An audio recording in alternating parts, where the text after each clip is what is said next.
And we know that the President of the United States incited this insurrection, this armed rebellion against our common country. Free speech is under assault like never before. The 25th Amendment is of zero risk to me. Osama bin Laden did not enter U.S. soil on September 11, but it was widely acknowledged that he was responsible for inspiring the attack on our country.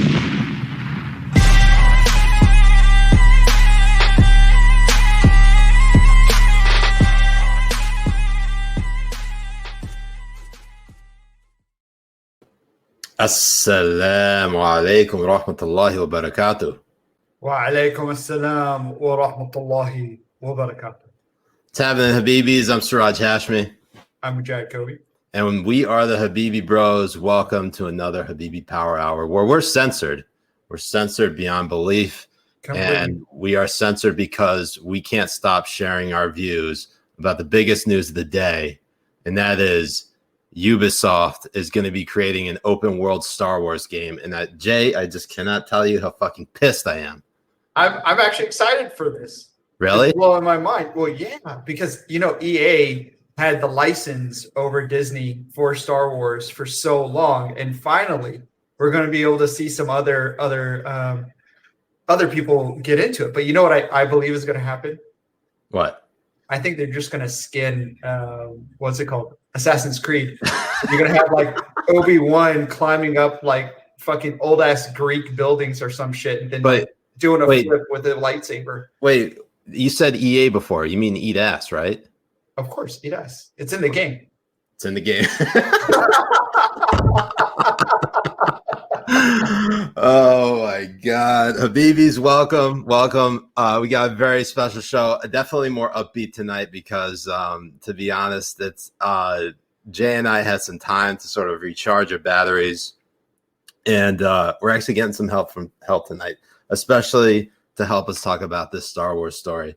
And we're gonna bring our friend in who actually helped us quite a bit with setting this whole thing up, and that is Anang Mittal, aka Anang Bai. Good friend. He was used to work on the Hill. He used to work in McConnell's office. Anang, assalamu alaikum wa rahmatullahi wa barakatuh. And now he's muted, but let's unmute him. All right, there we go. How are you, Bhaijan? Namaste. How's it going? आप कैसे हैं? मैं बहुत अच्छा हूँ. आप कैसे हो? Jai Halib. Jaldi karo. Side check. Yeah. We got Los Bibi in the house calling it Assassin's Creed Coruscant. Hell yeah. That's it right there. Anang, you're a big Star Wars fan. What do you make of the news? Anything that has to do with Star Wars, that has to do with Lucasfilm is okay by me. As long as it has anything to do with Disney, they can go after themselves. They screwed us up so bad. Unless Jon Favreau is personally overseeing the game, just like The Mandalorian. Yeah. I haven't seen the second season, so we're not going to get into it. And okay. But yes, I was very impressed with the first season he did.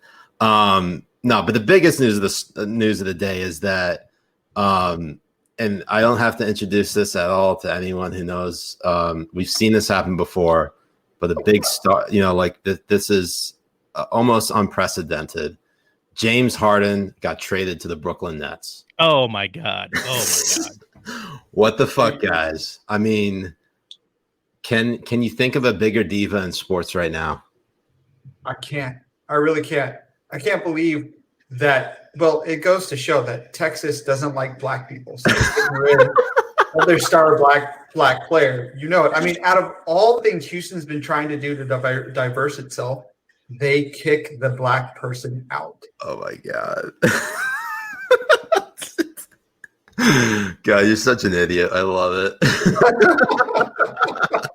No, the biggest news of the biggest story of the day is that, as you all know, President Trump became the first president ever to be impeached twice by the House of Representatives on a vote of, I want to say, what was it, 232 to like 197?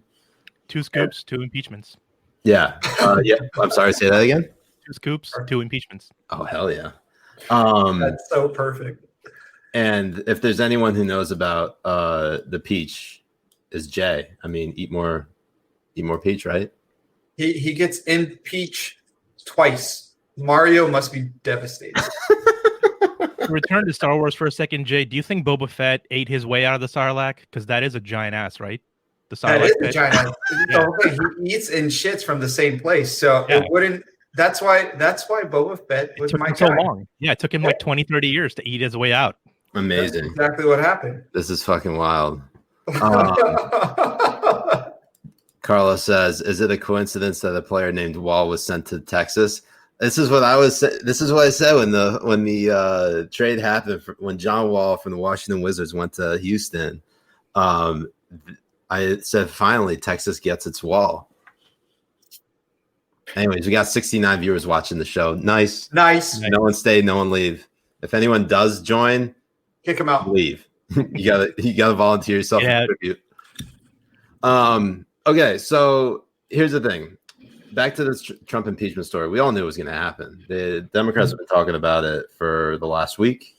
What was big, though, was that you had a number of Republicans, 10 Republicans in particular in the House, who voted to impeach President Trump. The biggest among them is Congresswoman Liz Cheney. She is the third in leadership of the House GOP. Of course, several other Republicans as well, not really big names, but Liz Cheney was definitely the biggest one. She's also the former Vice President Dick Cheney's daughter. Interestingly enough, Mitch McConnell responded pretty much immediately after the impeachment proceedings, or I guess the impeachment vote was final, that he wasn't going to take it up until, if anything, after the inauguration. And he also expressed that he is, he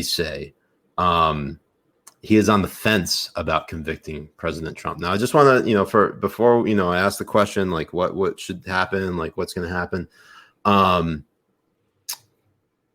just for everyone to know, the purpose behind this is obviously to prevent Trump from running for office again, which in 2024 he would basically be trying to be run for president.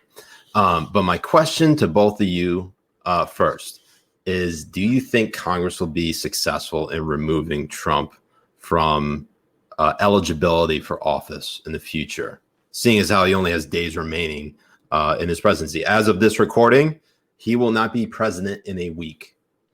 So there's two things to think about that. One is when President Trump is no longer head of state, he will be free of the whatever they call it, qualified immunity as head of state, which is what an argument that a lot of people in the Senate had put forward last year, that you cannot prosecute a standing or sitting president, whatever they say, president of the United States, because it's just not done. And so once he's out of there, it remains to be seen if that conviction, if it even happens, right? Like nobody's sure right now who's going to vote which way on the actual articles, that nobody knows what they look like. So if he's convicted, he's going to be convicted as an ex-president, as a private citizen nominally of the United States. And so does that conviction in the Senate, it's a legal conviction. I think it carries, it's a equivalent of a federal crime, I believe. But even nobody like in the Senate knows like if that prevents him from running for office again. And quite honestly, it will, if it actually happens, like if he's convicted and then the Senate rules out a decree that he's prevented from federal office, it will most likely go to the Supreme Court, and it'll be decided in the court. And it'll be a really interesting, just from a intellectual point of view, legal point of view, will the court actually reduce or decide where the Senate's powers start and end? Jay, do you think they're actually going to convict him? Man, everything's will come out to a surprise. I don't know. And like you said, until we figure out exactly what the articles of impeachment are going to be, what they're going to vote on. I mean, they already voted on the articles of incitement got it. to start, basically incitement of violence against the U.S. government. And then the Senate will vote on the same thing. Right. Yeah. And also remember that the Supreme Court, Chief Justice of the Supreme Court presides over the Senate trial. He's not a participant in it. He presides over it. But then there's going to be the issue of, let's say the impeachment fails and then Trump basically sues in the Supreme Court to prevent or to overturn any ruling to prevent him from holding office. Then people might say, hey, Chief Justice Roberts needs to recuse himself. He helped Trump somehow. Right. I'm just saying, like, intellectually think about it. It's really interesting it's argument. really hard. John Roberts is everyone thinks that John Roberts and Trump are basically bitter enemies. I do find it I find it pretty interesting that I really hope that if we actually get a Senate trial, we get another moment of Elizabeth Warren just absolutely dunking the fuck out of John Roberts to a question. Yeah. And then just staring blankly into the abyss, like, "Hello, darkness, my old friend." Just a lot of grandstanding, a lot of the usual rigmarole. I mean, yeah. I just want to see it. I want to see it for Trump's reaction sitting right there sitting right there while they're coming at him, asking him these questions and stuff, how he would react to it. I think it would make for really good TV in my point of view. But I don't think it goes to show you that the show really isn't over yet. Oh, right. yeah. No, and it's going to go on for a long time. Yeah. And CNN's going to milk the shit out of it. CNN, MSNBC, I mean, when they were doing the impeachment too, and you were watching CNN, they had like the voiceover guy coming out, like the trailer voiceover guy. I swear to God, it sounded like CNN. And it sounded like a fucking what? You're particularly pissed at CNN. Well, because CNN can suck a fucking dick. Like I hate CNN with a passion. Like Fox News is shit. Fucking MSNBC is shit. CBS is shit. ABC is shit. Yeah, they're shit and everything. But CNN is a specific type of shit. It's the type of shit like when you're fucking Fuzzy's mom raw up the ass and you get that shit on the tip of your dick. That's CNN right there. That's what they are. This is how we get banned. Like, now the Brian big tech companies are banning us. This is how we get banned. Google Santorum. But I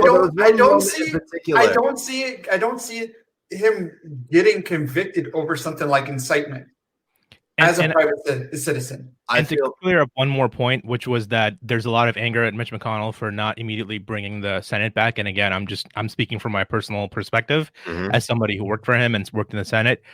Mitch McConnell is very much a Senate institutionalist. And yes, there is a law on the books that people are pointing to saying that a 2004 law apparently says that the Senate can be brought back in ordinary emergency situations. And yes, people can say, well, this is an insurrection and all those kind of things that they're saying that like what is reason enough for the Senate to come back in an emergency situation. But even if the proceedings, and that's what Mitch McConnell said, even if the proceedings were to start today, they wouldn't be finished by the time he leaves office, which means then you'd have to start whatever it is. They have to figure out the procedure for that. So the long and short of it is Mitch McConnell is a Senate institutionalist. And if you're asking him to do things the wrong way that do not involve the Senate the way it has always worked, then he's not going to be a fan of that, and that's just not how he's going to work.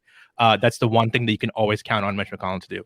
I want to highlight one particular thing because you have people on the right going after Mitch, and I want to highlight this tweet from someone who's not a friend of the show, probably never will be, but we got to dunk on her anyways, and that is Tommy Lahren. Let me just remove the banner so everyone can see it now. Tweeting out, "Oh, Mitch, the road you're headed down isn't one you want to be on. If you support impeachment, I can promise this will be your last term in office. All the RNC money in the world won't get you reelected." And what's just amazing to me is that by the time, McConnell was just reelected to his 7th term or something like that. Yeah, with a huge margin. Yeah, by a huge margin, destroyed Amy McGrath in Kentucky. Yeah, he's going to be 84 by the time he would run for office again. I don't think he's gonna. I'm pretty confident he would actually just retire at 84. Like, is that like reasonable to assume? I'm not sure. I honestly don't know. I think that would be up to him and his team. Mm-hmm. I think there's definitely people who are older than that who have served in the Senate. Right. You have what's her name, Dianne Feinstein. Right. Me being a giant nerd, the word Senate in the Latin comes from the word senex, which means old man. And so the Senate is kind of designed by nature to be of the wise old men. But yeah, I mean, that's up to him. I think he would. I think if we get the majority back, the Republicans get the majority back in 2022. I don't know if we would get the Senate majority back or 2024. He might want to give it one more go. But I think right now, if you were to ask him, most likely he would say his legacy has been the courts, and the courts. So it's just kind of funny how it turned out that way. But that's definitely going to be his longstanding legacy on the as a majority leader, as senator, for sure. So my question to you, Jay. So with only days remaining in Trump's presidency, completely, remove the whole impeachment thing. Obviously, he's not going to be removed from office before his term actually is up. So is it time for Trump to finally pardon Assange and Snowden and declassify all the information on the aliens and like the Kennedy assassination? Does he just burn the whole house down with that? I hope. That's what everybody who wanted a Trump presidency or is like not wanted a Trump presidency, but is like sort of okay with the Trump presidencies because they wanted to watch everything burn to the ground at the end of it. They wanted him to declassify all this stuff. Wasn't he gonna a couple do years all that ago, kind of shit? Yeah, a couple years ago, wasn't he going to declassify stuff about the Kennedy assassination? And then Kennedy assassination, someone must have gotten in his ear, and he just didn't do it. Because he's a pussy. Yeah, I mean, I don't know what's left. So in terms of stuff that's left to be declassified, like very famous stuff, and I could be wrong, I'm not a historian. When JFK came out in 91, Bill Clinton was very much a fan of JFK, in every way, personally and professionally. He definitely, tried his hardest to get a lot of documents declassified.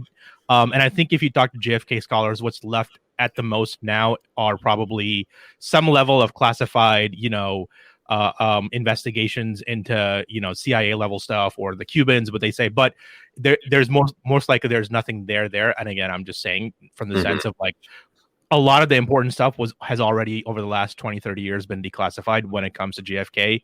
And I just think it's one of those it's like a fun topic to talk about. Yeah, they got to you, didn't they? Yeah, they got to you. I don't know what you're talking about. This coat, I just bought this coat today with my own money. I don't know what you're talking about. There's no JFK. Nothing happened there. I mean, it was a guy in the grassy. I mean, the book depository. It was the driver. No, the actual declassification stuff that I'd be interested in would be the Richard Nixon grand jury transcripts, because a lot of the Nixon Watergate scholars believe that the prosecuting attorneys told the grand jury something completely different than what came out, which caused Nixon to resign. But nobody knows for sure. So that's going back to impeachment again. That is one of the most you talk to any historian who's into that stuff is that is what they would love to see declassified immedially. I really want to say stuff about the aliens, to be honest with you. Dan for last night brings up a good one. He's like, fuck me. I hope they declassifies the congressional records on sexual assault. Oh, yeah. That would be good. Whoa. That would burn shit down. Fucking burn shit down. That is a giant Moab. That would, yeah. You know what the media would do. Did you just call it Moab? Yeah, that's a Moab. That's like a mother of all bombs. No, I know, but why wouldn't you just call it Mob? What? Is it a mob? Mother of all bombs? It's a Moab. All right, now pronounce this. Hold on. Moab. Okay, now pronounce this. Hold on. Ibiza. Pronounce that. Croat. Croat. That's what it says, right?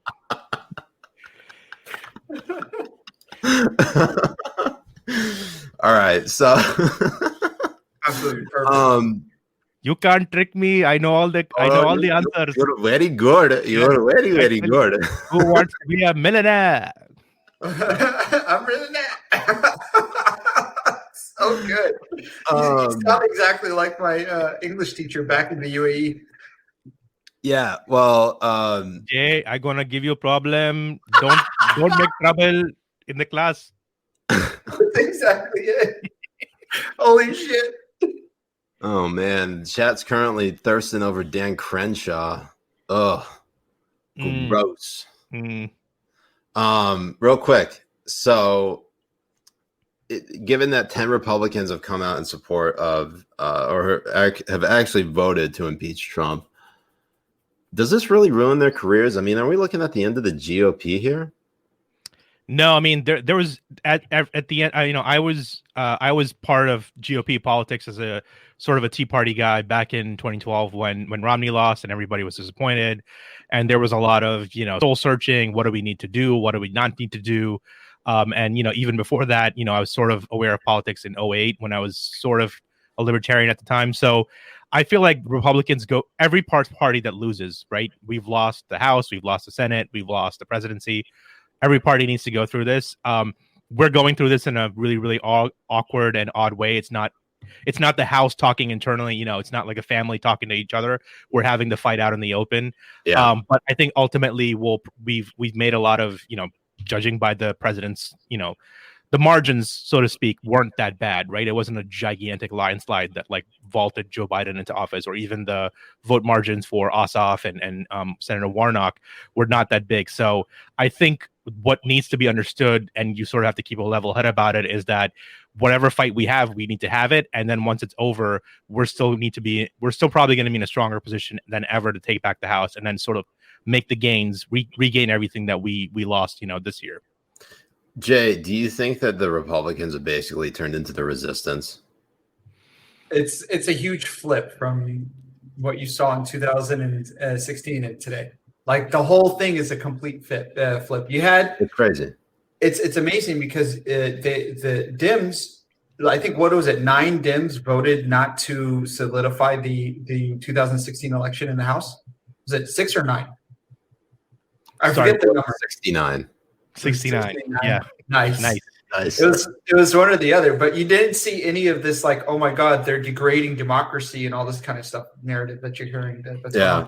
Now there is a little bit of a difference in terms of, you had people like Obama and mainly Obama who were solid-headed when it came to it, who weren't making a huge fuss like Trump is in comparison, saying like they're stealing this from you, they're doing all this from you and all that kind of stuff. But that doesn't alleviate people like Pelosi. It doesn't alleviate people like Schumer. And they want to say the president has all this power. Yeah, great.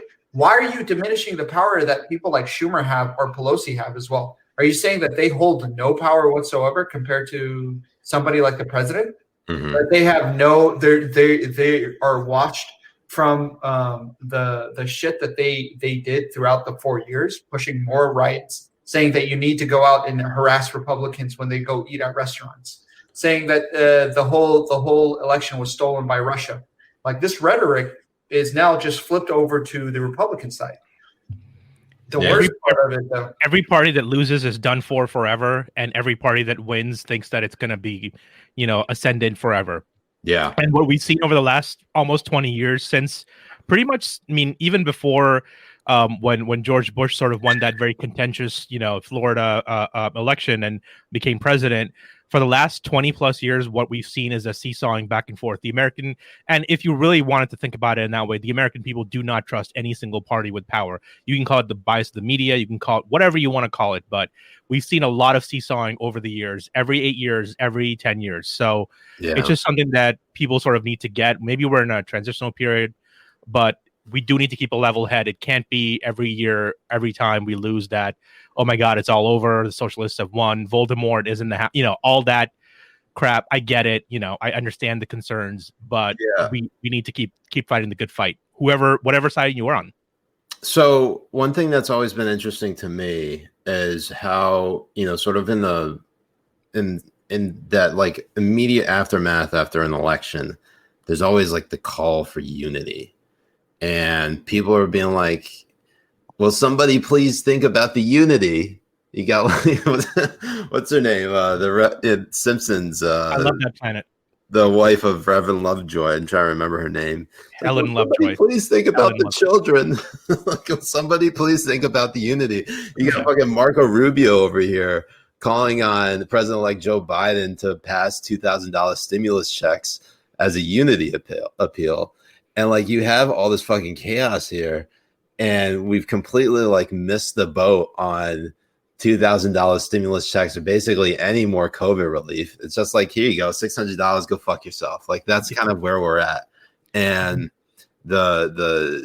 it's kind of amazing that we're just so now in, like we're stuck in a black hole right now of this fucking news cycle involving the January 6th attempted insurrection or Capitol riot or whatever you want to call it. Whatever violence that happened that everyone is now condemning.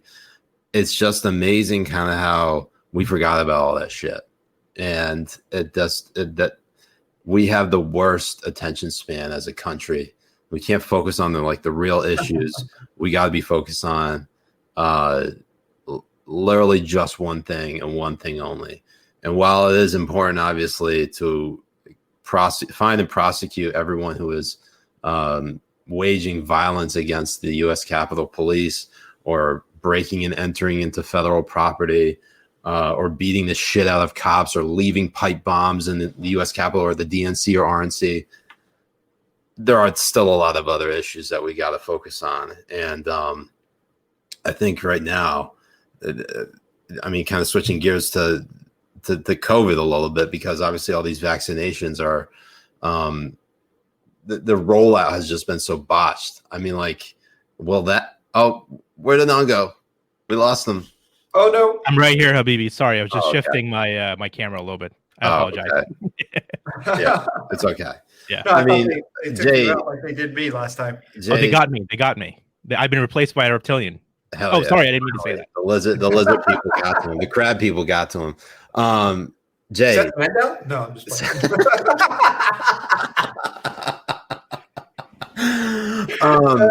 That's the type of shit that got me banned off Twitter. Yeah, that's what got you time. Jay, do you think that any of this shit will get addressed with like a unified democratic controlled government in the executive or legislature?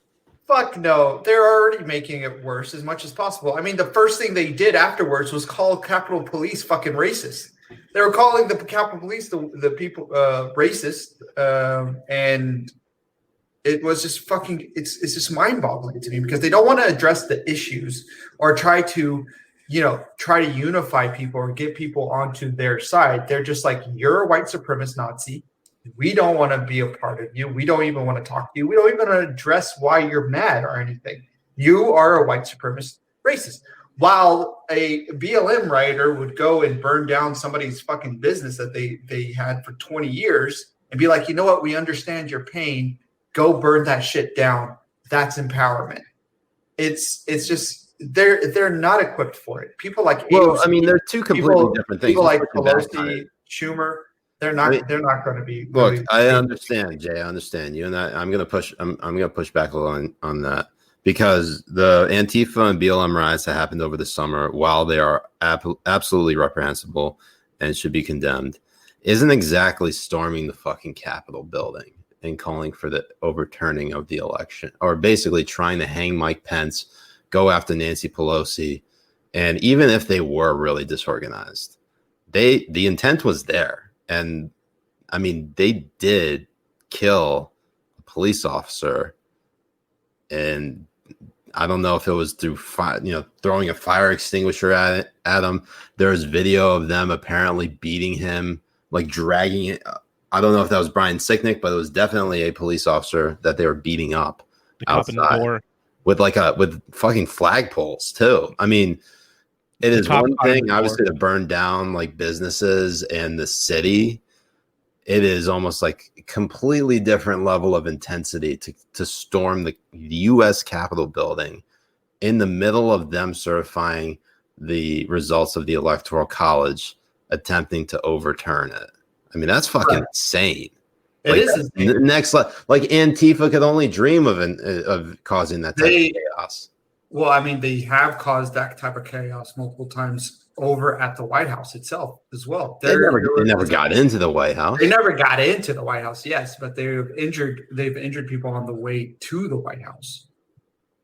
And there's been a lot of protests within the Capitol, within the Capitol buildings as well, when they were certifying Brett Kavanaugh, when they were certifying ACB, Gorsuch, like all three of them as well. Now, it wasn't to the intensity of what was going on with that. Of course, it's not. But the thing is, the same rhetoric that they're accusing Trump over for inciting, they were using almost exactly the same language of it being stolen, of it being Russia collusion, of it being but that's not, that's not exactly the same as them. That's not exactly the same. Even if they were saying that this was a stolen election, there was at least a decoupling of this was a stolen election, and then maybe later saying on a different issue. I'm surprised they're on Nancy Pelosi in particular. Saying in 2018, after the child separation policy of 2018 in the summer, that basically migrant children were being separated from the parents. She's saying, "I'm surprised there aren't more uprisings around the country." Like that, in and of itself, is incendiary and probably would incite violence. But what did we get as a result? Did we get like massive protests and riots throughout the country as a result of that statement? Not really. I mean, like, because people don't really look at Nancy Pelosi as sort of like a cult of personality, and they don't look at her as like someone who can lead basically a movement, because basically the left and right, they both hate Pelosi. I think it's a mix of things. I think the Democrats are on shaky ground when it comes to moralizing about a lot of this. I think so this kind of reminds me of back in the day, because the Tea Party protests, Nancy Pelosi and a bunch of the people in the leadership decided mysteriously to allow the protesters to come up to the steps of either it was a Longworth building or one of the House buildings. It wasn't the Capitol, may have been the Capitol. Basically allowed them to come up right up to the steps and create this giant, and they sort of created a rope line separating a walkway between the crowd, and then all the leadership walked into the Capitol, and then one of the guys who was there, they were face to face almost, and he was yelling like this, and he sort of yelled so loudly that he spit on one of the congressmen who happened to be African American, and that was classified as assault. This is racism. They said, he was spit on. So this is back in the day before video, right? All of this video that's coming out now, and so they immediately claimed he was spit on. This was racism. The Tea Party was racist. One instance, not even like intentional, like hawk poo, spit. It was this kind of yelling at him, and they were protesting Obamacare. So, and back then, they were called, Joe Biden called the new Tea Party class coming in of 2010. He called them terrorists and barbarians. There's a very famous clip of at the State of the Union, Joe Biden walking up to Speaker John Boehner, the new speaker, and John Boehner go, "Hey, I'm one of those barbarians too." And Joe Biden sort of like, haha, sort of give him a big, hug and a clap on the back. And so it was one of those things where, while their speech was saying, constantly to ratchet up the outrage that rhetoric matters and the way that the Tea Party speaking is very terroristic and this and that, a lot of rhetoric was being thrown around. These were insurrectionists. Rick Perry was saying, "Oh, we want to secede from America." This stuff, just the level of outrage that was there was ratcheted up to like, 11, while the Tea Party was just like, we just don't want Obamacare. We want lower taxes. They weren't MAGA people. Now some of them are, but back then they weren't MAGA people. They weren't interested in rioting. So I think the Democrats don't have a leg to stand on, and a lot of their rhetoric led to things like, the MAGA sort of revolution and people being really mad and realizing, we have to really fight back. And I'm not justifying any of that, right? Yeah. I worked at the U.S. Capitol. I have worked in those situations. I know some of those police officers who have been hurt. I used to, a lot of those guys, do their jobs, very, very, hard job, because these buildings aren't just monuments; they're office buildings. So they have to deal with a lot day in, day out. And these are really nice guys. They're like, when you talk about like the police, like the Capitol Police are the nicest of any police you'll ever meet, apart from maybe the New York City Police Department in general, because that's where also they have to deal with tourists, right? That's like one of the other high tourist areas. So yeah, everybody dick. Yeah. and so my point is, it was very heartbreaking to see what happened there. And it was heartbreaking to see these barriers go up between the people's house, the people's buildings, and, those kinds of things. But it's we have to police our own side. We cannot be using the same rhetoric that, you know, the left was using when these protests were going on, saying nobody did anything and the police just opened fire on minorities for no reason and black people are being killed every day. We cannot be saying we cannot be appropriating that rhetoric to justify what happened inside of the Capitol. And it's the same issue, sorry to bring up a touchy topic, but like, you know, when ISIS was happening, you know, and I know where your guys' sympathies lie, but when ISIS was happening, people were saying, you know, well, 90% of Muslims are, you know, peaceful. And then everybody, you know, on the conservative, sort of the very, very hardcore conservative side was saying, well, it doesn't matter if 90% of Muslims are peaceful. If 10% of them are violent, whatever it was, that, you know, overshadows everything. Yeah. So it's the same problem here. Yeah. If there had been a riot like this at the Tea Party, and with a black president, like, trust, like, it would have got, I mean, it was bad back then when they were saying the Tea Party was racist. It would have gone even worse. It would have gotten even worse if any kind of a riot had sparked off during a Tea Party protest. Yeah, so it's just one of those things where I want us as Republicans, whatever it is, I'm not saying you guys are Republicans or whatever, but I want Republicans to just make sure, to make sure that we, you know, police our own side and we make sure that we don't get out of hand. And when we do get out of hand, there needs to be some accountability. And those people cannot be just, you know, waved away out of hand as if nothing happened. And it was just people, you know, doing their patriotic duty by entering the Capitol and breaking it down, you know, with chairs and all kinds of objects, and people have died. So 2 cops have died. It is not the same thing, you know, as some other peaceful protest. The day after Trump won, there was, you know, the giant, the Trump inauguration, not the Trump won. The inauguration, there was a huge protest, you know, the Pink Hat March, right? Yeah, the women's march. Mostly peaceful, I would say. Mostly peaceful. There was some Antifa stuff going on, but even on Trump's inauguration, there was like a limo was burned. I remember that outside of the perimeter, the security perimeter. Yeah, but, like, it was a riot. You know, like, it was like them breaking down buildings is wildly, you know, disorganized. And like, one of my colleagues got punched in the face at the Examiner. Yeah. So what are you gonna do? Fucking deserved it.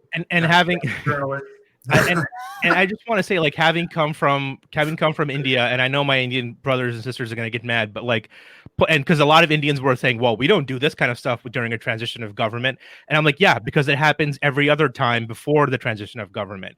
Like, political violence is a fact of life in India. And I just want to make sure in most countries, I just want to make sure that people understand that, like, once you get down to political violence, like, go read what happened in Yugoslavia, go read what happened in all these other countries where it was considered completely okay for street battles. That's where we're heading for. People are saying we're heading for a civil war. It's not going to result in a secession. What it's going to result in is constant street battles between the MAGA crowd and the Antifa crowd. And that is just a really, really bad place to go to. And we need leaders. We need people who can ratchet that down, regardless of how politically beneficial it is to them, and make sure that we are doing this political process peacefully. Because guess what? If we are back in power in 2 years or 4 years, a lot of this BS they're doing right now about, you know, casting out Democrats, guess what? There's going to be a lot of Democrats who are going to say the next election or whatever it is, 4 years, 8 years, is, you know, was stolen from them too. So this cannot be the new normal. That's all I'm saying. We don't have to look back far to find Democrats saying that the election was stolen from them. So exactly. But I do agree on your point that Republicans definitely need to police their own side harder than Democrats, and we're not going to get the same leeway either. So that's true. In fact, Republicans by and large do not get the benefit of the doubt at all. They do one thing wrong, and it's like the world is basically on them. Yeah. Whereas, you know, as if like a Democrat did the same thing, it's just like, what are you gonna do? Right. It's a lot of that. It's gonna really take. Hold on, Jay. I just want to read this comment because Nate Beebe sent us money. He says, "Congratulations to Mike. This seems to be working great for the past few episodes. Also, Anong's mic looks cool. Thumbs up. Thank you. Cool, right? Okay, back to you. Sure. No, what I was going to say is going to really take a strong condemnation from both sides, for the Antifa crowd and for the MAGA crowd. And you're not seeing that happen with the leaders of each place. Just recently, you start seeing Ted Wheeler start condemning Antifa after, 6 months of like them controlling 3 blocks of the fucking city or some shit? And I'm sure it's been longer, but yeah. But that's what's going to need to happen. They really, really need a strong force to come out and say Antifa is wrong, what MAGA is doing is wrong, and QAnon is wrong. But you're not having that. You have one or two people saying QAnon is crazy, and then you have one or two people saying Antifa is crazy, but none of the big guys. You'll never see AOC come out and condemn Antifa. Never. She'll never come out and do it, even though she has like the loudest voice because she has that huge mouth that will fit your cocky ball. But that's assuming that she has ever endorsed Antifa to begin with. But that doesn't even matter. Like even did any of these other Republicans? But this is the leeway issue. That's what I'm saying. Like even if we don't get the same leeway that Republicans, they need to condemn them. Even if they don't endorse them, they need to condemn them. If they vote your way, if they're doing it for your cause, they're saying they want to get down, like end capitalism, just like you want, and all this kind of shit. Then you need to condemn them. What is the main thing that ties Antifa and AOC? Is that they're anti-capitalist, anti-Trump? Are they pro-socialist? I don't know. I don't know if Antifa is pro-socialist. They say they're anti-fascist. That's where the rhetoric stuff comes out, because this is the problem with Republicans saying, well, we need to, we're going to go kick ass, or like, Sarah Palin would put out a map with targets on it, and they're like, oh my God, this is a incentive to assassinate somebody. And AOC will be like, well, we just need to cast them out. They need to be put out of political power completely. And we'll use a lot of that heated rhetoric. Not just AOC, other people will use a lot of heated rhetoric, and it'll just be taken as, well, I mean, it's a lot of lawyerly language on the Democrat side. They get way more leeway on any kind of rhetoric that they use. That's like, you're calling every Republican a Nazi and a stormtrooper and every kind of vile name, and then when it comes to other parts, you're going to suddenly start going, oh well, we need to watch what we're saying when things happen in this way. Sorry to just bring it up, but like another example is like when 2015 BLM protests were going on, it got really, really ratcheted up, and then some cops got shot in Texas, and all of a sudden, Democrats flew down there. They gave us gave a huge, funeral, and it was a huge deal, and all of a sudden, people were in tears and unity, and it lasted for all of maybe a month. So it's just how it goes. So we do need people with better sense than ratcheting this stuff up, flaming these fans of hate on both sides, and that's the problem. Today, 100%. Yeah, today Republicans are ashamed because of what has happened, but tomorrow we are going to be angered because there's going to be 10 more things on the other side to dunk on, and that is what needs to be highlighted. That for the most part, like Republicans, it's just 9.9% of the time have been very, very anti-violence, and this is shameful, and we need to own up to it. We need to apologize for it, and then move on and make sure it never happens again. Billy Finn says left owns culture and messaging and gets to get away with what they want and pin the Wednesday riot on all of us. They didn't even have to address the summer riots. That's totally true. And I think I've certainly tried to do my best to call at least like when Kamala Harris was putting out links for the Minnesota Freedom Fund and all the bail fund that they bailed out people that had nothing to do with the protests and the riots in Minneapolis following the death of George Floyd. In fact, they bailed out people who have absolutely no business walking the streets, given the crimes that they were charged with. But they have bail, and that's just kind of how our justice system works. And if they're able to post bail, then they're allowed to be out. And they were queened by all the fucking journalists and all that kind of shit as well that are now clutching their pearls over this while they're writing fucking articles saying that property isn't as valuable as life. And honestly, this is one more thing I was going to say, which is that if this is not a new thing in American politics, and that's the other problem that we've had, which is that on Twitter, on social media in general, people think that this is the first time it's ever happened. Somebody will be like, oh my God, what Donald Trump just said, blew apart. And you're like 10, you find 10, 20, 30, 100 instances of somebody else saying the same thing. And it's just gets no traction. Right. Go back and read Tom Wolfe, the guy who wrote the book, The Right Stuff. Go back and read his first book called Radical Chic, which was all about how the Black Panthers, who were, a radical Black, African-American, group that was, doing a lot of radical, acts of violence across, across America back in the day in the 60s, and how they were being faded by the elite of New York society, Herman, the guy who composed the music for Alfred Hitchcock's movie, was having Black Panthers over at for dinner parties, and these were guys in black berets and wearing their full army fatigues at right next to the people in white tie, and it's an entire book called Radical Chic, and it was just mocking these liberals who were like all they wanted was that imprimatur of like, oh no, we're not stodgy old moneyed I don't lead the New York Orchestra, I'm hanging out with the Black Panthers, I'm radical, all this shit.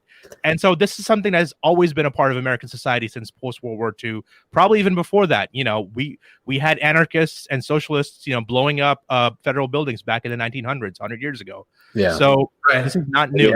You had Puerto Rican nationalists opening fire within the Capitol in the 1950s? Yeah. Well, that was actually near the White House. But yeah, also in the Capitol, and then there was the one of the doors in the Senate cloakroom is boarded up because a bomb had been placed next to it in '83. So there's a lot of that. This is sadly, where we're at. And and we haven't even talked about 1968. Like in like a 3-month span, you had the Vietnam War going. You had MLK assassinated in April of 1968. 2 months later, you had Robert F. Kennedy assassinated after winning the California primary in June. Yeah. And then you have basically the entire rest of the year just riding out, the entire country just going to the shit. And it was the same year that there was a presidential election between Richard Nixon and Hubert Humphrey. Yeah, Hubert Humphrey. When Richard Nixon... Shit. When Richard Nixon took the presidency on January 20th, 1969, everybody thought the country was coming apart. Yeah, nice. Everybody thought the country was coming apart. You had 500 bodies coming back from Vietnam every week. You had riots in the major cities. The urban centers were on fire. Segregation was still a huge problem. Busing was a huge problem. The domestic economy was going nowhere. Huge problems in foreign policy with the Vietnam War, Soviet Union, completely, on the ascendant. It was a huge problem. And again, I'm saying this as a Republican, but by the time the 1972 elections came along, segregation was still a problem, but busing had ended. Richard Nixon had desegregated the schools in the North and the South for the most part. The riots had stopped. Law and order, as they call him, the law and order president. That's what the first instance of it. The riots had stopped. Vietnam War had ended. He had brought back the troops home. He had opened up relationships with China. He had opened up the first arms restrictions talks with the Soviet Union. And within a year of him winning the 60% of the popular vote, he was not impeached, but he was essentially hounded out of office by Watergate. 100%. So 100%. That's what happens. That's what happens in these, very, very tendentious transitional. So what you're saying is Richard Nixon is one of the greatest presidents we've ever had. I mean, is there even a question? I mean, but after FDR, he's the most consequential president to have taken that office. I will not doubt Richard Nixon was a very consequential president, whether you love him or hate him. Yep. It's kind of crazy to think about how, look, he pulled troops out of Vietnam. He opened the doors to China, although that was probably a mistake in hindsight. But it is. He definitely did a lot of things that. I think if Trump had done the Saudi-Israeli deal, if MBS and Netanyahu were shaking hands, still time. Yeah. But if MBS and Netanyahu had been shaking hands, that would have been huge. That would have been huge, and that probably would have been the lasting foreign policy legacy. Well, I think what's going on with a lot of the places in the Middle East and a lot of the dominoes falling, as they say, that is going to be a huge win for foreign policy. I mean, they have no issue visas now going from UAE to Israel.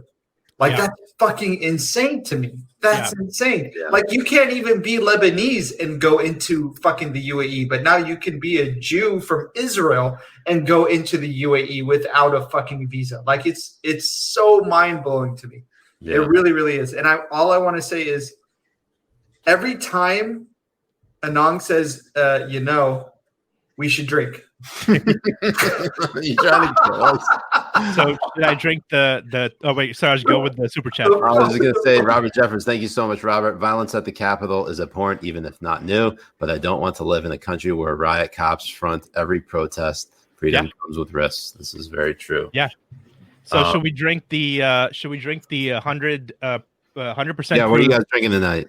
I'm drinking either a coffee tequila straight from Mexico. Oh God, coffee tequila. And then I have keeps you awake. Yeah, and I have 100% agave tequila from the same company from Mexico as well. Wow. It is smoother than Patron Silver, and honestly, I still don't feel like I'm drunk. And it like there's no bite to it at all. And I probably should have gotten like 20 cases of this. Yeah. What about you, Jay? I'm still finishing my Wilderness Trail. It's a new bottled into Kentucky. There's only 210 bottles of it, and it's fucking delicious. It's Wilderness Trail Black Label. Jeff H. Adding to the lore that is the Habibi Bros. 100%, you know. Cheers, Jeff. Cheers to that. Cheers, you know. A salud. So before we get into the big discussion tonight, what we're titling this episode, I'm going to do everyone a solid and preempt everyone by getting earned. So I'm going to run right now. Jay, you lead the comments section. I feel like you can click on the comments because I know you can see them. I can't click on them because you still didn't make me a. I don't know how to do that. I can see the comments. So Jeff, right here, this says El Gran Proceso. You won't be able to get this in America, by the way, because the guy who sold it to me basically said that Patron controls all the export of tequila and mezcal. So it's much better to just go to Mexico and get like a big case of this 100% agave tequila. It is the smoothest tequila by far I've ever had. So if you can find it, good luck to you. But I've had Patron many times, and this is way, way superior and much cheaper than Patron. So next time I go, I'm definitely gonna be picking a lot of it up. And I saw an Indian guy commenting something up there. Yeah, I mean, honestly, there's a very famous clip of an Indian anchor yelling at the opposition party because they're saying the election was stolen, and the Indian anchor is going, "You need to apologize. You need to apologize right now." And the Indian anchor is considered to be the Sean Hannity. So that's how things are in India. Yeah, like the Sean Hannity of India was yelling at the opposition party, "You need to apologize to the country for saying the election was stolen." Here he is. The little guy. He is here. I haven't seen him in forever. That would be hilarious if Sean Hannity had like Pelosi on or somebody. It'd just be like, you need to apologize.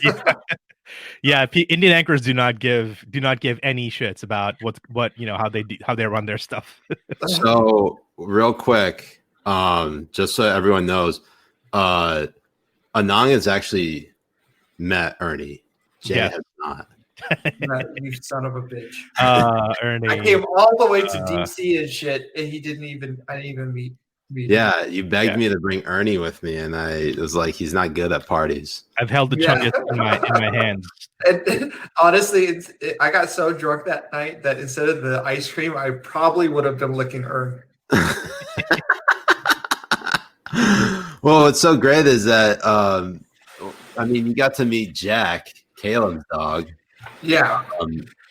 But Ernie doesn't do well with other dogs. Was it Ernie or what was the other dog that was yelling at Jack back in the day? I think it was that again. I think it was Grace who was Gracie? screaming. Oh yeah, Gracie. Yeah. Oh yeah, Gracie was there too. Yeah, that's right. You met Gracie as well. Wow. Yeah, Gracie. Gracie probably. Oh, that's right. There he is. Don't talk to me or my son ever again. Here's all three dogs. There's Jack, there's Gracie in the background, and there's Ern. And Ernie. That's a great photo. I forgot about that. That was so good. So real quick. No, I don't want to. I want to remove that from the stream. Here's what we really wanted to talk about tonight, and that is Trump was essentially 100%. banned from all social media platforms on Friday. And the biggest one, obviously, being Twitter. But he's also banned from Facebook. He's banned from Spotify. He was banned from, I don't even know the other ones. Maybe like what, Cash App or some shit, Venmo, Netflix, Amazon, OnlyFans, you name it. Pornhub Aria said that she banned him. Who what? Pornhub banned him? Yeah. Jesus Christ. But, you know, basically what had happened after this whole ban is that Jack Dorsey, in a tweet thread tonight, essentially 100%. See, what I love about this is that he basically shut up. Let me talk my shit. I take no joy in this. Mickey baby, welcome. Jack Dorsey essentially said, and I'm not going to get essentially once. I'm just repeating myself, okay? He defended his decision in this tweet thread you see right here. It says, "I do not celebrate or feel pride in our having to ban @real Donald Trump from Twitter or how we got here. After a clear warning, we'd take this action. We made a decision with the best information we had based on threats to physical safety, both on and off Twitter. Was this correct?" In a follow-up tweet, he says, "I believe this was the right decision for Twitter. We face an extraordinary and untenable circumstance, forcing us to focus all of our actions on public safety. Offline harm as a result of online speech is demonstrably real and what drives our policy and enforcement above all." It continues on. I encourage you all to read it. You know, it's Jack Dorsey doing Jack Dorsey things. Yeah. That's all that. Come on, you know you want to. Do it with us. That's all that tweet thread is. Do it. Do it. Yeah. There we go. Yes. What are you trying to do to me? I'm a respectable. I'm a respectable person in society. Yeah. My parents are watching this.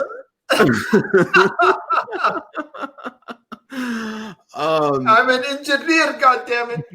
So a couple things. There are a lot of different angles to talk about this, but let's just focus on the first aspect, and that is deplatforming the sitting president of the United States. Now, there are a couple of instances. There are a couple of things that I want to just highlight real quick, because Trump actually had defenders from some of the more interesting sources. So, for one example, German Chancellor Angela Merkel defended Trump, or at least, if not defended, highlighted how problematic it is to basically deplatform the sitting president. And in a statement through a spokesperson, she said, the right to freedom of opinion is of fundamental importance, given that the chancellor considers it problematic that the president's accounts have been permanently suspended. The ACLU, which is hardly a fan of Trump. In fact, the ACLU is probably one of the leading organizations that is trying to impeach President Trump. They released a statement saying, I'm just trying to read it right now. It's a little bit small just because I'm reading it on Twitter from afar and Ernie's in my lap. But basically what they said is that it should concern everyone when companies like Facebook and Twitter wield the unchecked power to remove people from platforms that have become indispensable for the speech of billions. And this is a real big watershed moment. And I don't know, whether you want to justify him being removed from Twitter for incitement of violence, which is what Twitter basically said he was the main offense, and that they thought there was going to be, an offense. There was going to be further incitement of violence in the future, that they felt that was the right way to respond. Like, it feels like as chaotic as that website was, you almost feel like something's missing from your life. Like, maybe like you got used to that chaos, and maybe it's just me. Maybe it's just, maybe Jay needs to ramp it up with the ass eating rhetoric, or, telling blue I haven't been banned yet. Themselves. But I miss the chaos. Mm-hmm. Oh, from Trump's Twitter. Is that so much the chaos of Trump's Twitter as more as people being like, so, oh my God, about his tweets? Maybe that's it. Maybe it's the meltdown over his tweets. Basically, all the reply guys have nothing to do now. Right. And honestly, like I just want to say that Jack Dorsey is completely and 100% unequivocally, essentially full of fucking shit. His whole tweet thread is full of shit. If you're still having people like the Ayatollah on, anyone from the CCP, like anyone from any one of these dictator governments that are right now oppressing their people, you're full of shit. You're absolutely full of shit. The reason why they do it to Trump is because it's easy for them to do it. It's a make-believe evil person in their fucking mind that they can go ahead and do it to. But they are still on their knees trying to get that Z money, that China money. So they'll go and suck his dick no matter what is going on and what's happening over there. And this is not hyperbolic or anything. This is what they do. The same thing with Nike. Same thing with all this kind of stuff. Disney as well. Disney will come out and be like, "Oh, we condemn Trump and his rhetoric," and then they're out sucking Z dick so they can make the stupid fucking movie Mulan to make China look as good as they could, so they can make as much money as possible. And China still fucked them in the ass and didn't play their movie in China. Yeah, these people and these companies, they're not the morality of what is good and what is righteous. Oh no, I don't think we should put. And they just make themselves sound that way. And then you have journalists following suit because they're going after the people they hate. Yeah. Rachel, thank you, Rachel. Rachel Kaplan says, read Jack's thread about the Uganda elections. It's so bad that it's good. Also, read the rest of his other thread about platforms taken offline. We will. I'm just going to show you the thread about Uganda. This is Twitter public policy tweeting out ahead of the Uganda election. And I'm just going to remove this banner so we can see Anand. Ahead of the Uganda election, we're hearing reports that internet service providers are being ordered to block social media and messaging apps. We strongly condemn internet shutdowns. They are hugely harmful, violate basic human rights and the principles of the hashtag open internet. Huh, Jay? That's a real pickle right there. Right? Oh my God. I feel so bad for you. The thing is, more countries are going to do this. And if they don't, they're fucking stupid. If you want to get rid of this stuff, if you're coming up with elections and there's elections coming up and all that stuff, ban all social media. I mean, the internet was a mistake. Take all of it down. Stop it all. None of it can be shared. Nothing can be said. Jay, I firmly believe the internet putting us two together to do a show was a fucking mistake. Absolutely. 100%. Essentially. They don't know what's going to fucking happen. And we're getting drunk as fuck right now. But I'm being serious. If you're a government in a country and there's election going on and Twitter likes to say that they have all this power that one tweet can change whatever or incite whatever or do whatever, then why the fuck won't you ban the whole shit down until the election goes and is over with? Why would you let it go? Why would you risk it? Why would you have the risk? It's fucking insane. I mean, like this it opens a whole Pandora's box. It's a slippery slope. Like, well, I get the whole idea of not letting people on your platforms if they're inciting violence. It just seems like the timing is so suspect that they only did it when they knew Trump was at his weakest point. Well, not only that, also they knew Trump was out, so they didn't really need him on the platform anymore. That's what I'm saying. He was at his weakest. Yeah. So absolutely. they did it. They did it knowing that he has no power left, which goes to show you that they probably, the calculation in their minds was that they weren't going to go after him while he was still considered not a lame duck president, but someone who still had a tremendous amount of political power and the willpower, the political will behind it to act and say unilaterally impose some level of regulation against one of these, giant tech companies, like the repeal of Section 230. Because if they had banned Trump from Twitter before the election, I think the Republican Party would actually fall in line behind Trump and advocate for the repeal of Section 230 of the Communications Decency Act, which, I said, fuck. Now I got to say it now. I got 100% essentially. Fuck, I'm starting to catch myself saying but for those who are trying to get so for what Section 230, for those who are not familiar, it obviously provides protections for these big tech companies from certain liabilities because they maintain their status as publishers and not, or they're not publishers, I should say. They're like public squares. But anyways, if Section 230 goes away, that gets repealed. I think one of the Habibis said, Todd Lee 76 says, if you repeal Section 230, Twitter goes away, which inshallah will happen. Inshallah, ya Rab, that will happen. Ya Rab. I mean, most of the all mental health and everything would go a lot smoother. Yeah, Mickey without it. I'm just still so naive. That might be essentially 100% true. Oh my God, bro! You gotta drink. But See, what I love happens here is that you do this on purpose, knowing I'm drinking hard liquor while you're drinking water, basically. Oh, that's true. But that was just I wasn't intending for you to drink. I just wanted to say it. I have my showbiz mug of water because But here's my question. Yeah.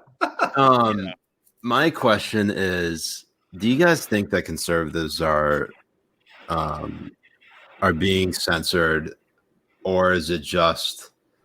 Is this big tech finally? This is what I thought when it first happened, when Trump got banned, and then you saw all these 70,000 accounts being purged from Twitter.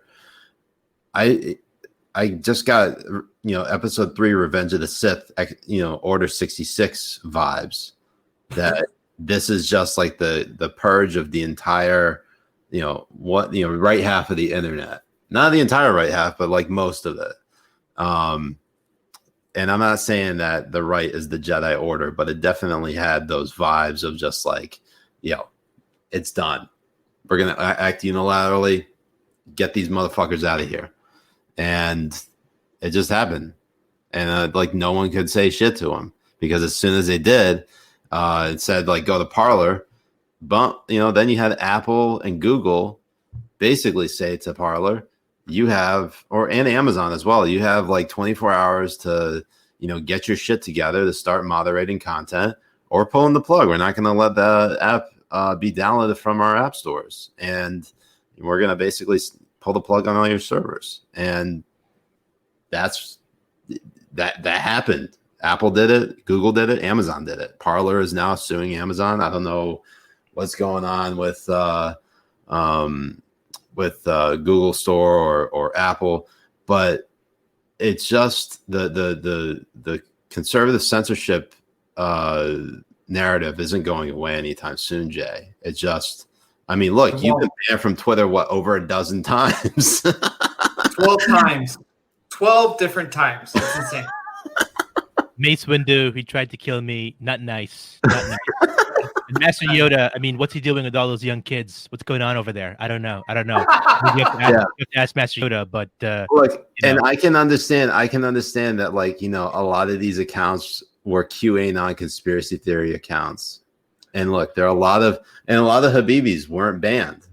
They're still actually on Twitter and still using a lot of other websites as well.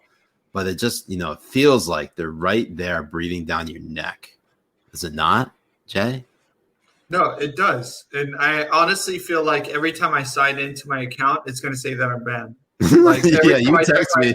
You text me all the time. Hey, is Twitter working for you? Not only that, even when Twitch was acting weird, I'm like, hey, is Twitch working? What's going on? Are you okay? And because I just know that I could at any time, just be banned. And when I was banned the very first time, Like it was joking between me and Seth. Yeah. And I even tried to get myself off of it, but off of the ban, but they wouldn't even go into reading it or anything. I even had Seth reach out to them and email them and tell them like it was just sarcasm, joking between me and him in that thread. They didn't even answer him back. They didn't even get back to him and stuff. But this is on a whole new level of it, and they want to have the excuse that the reason why Amazon took Parler off is because they were inciting this whole protest and violence and all that kind of stuff. Well, I mean, platform. But they did the same thing on Facebook. If you've seen, well, no, I know, I understand. There's a lot of shit on Parler. I'm not saying there isn't. I'm not saying that there isn't. I think it was. I will say level of coordination on places like Facebook. Yeah.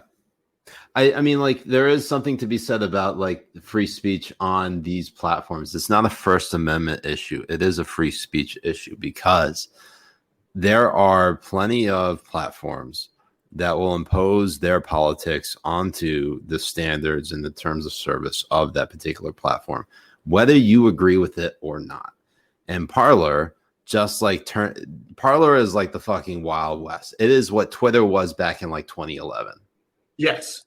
Basically, if you were around on Twitter in 2011 or even before that, this website was a fucking Wild West. You had people, I'm gonna have the all decade list come out like next weekend or this weekend, and it's all ready to go. I'm just waiting for the right time to drop it.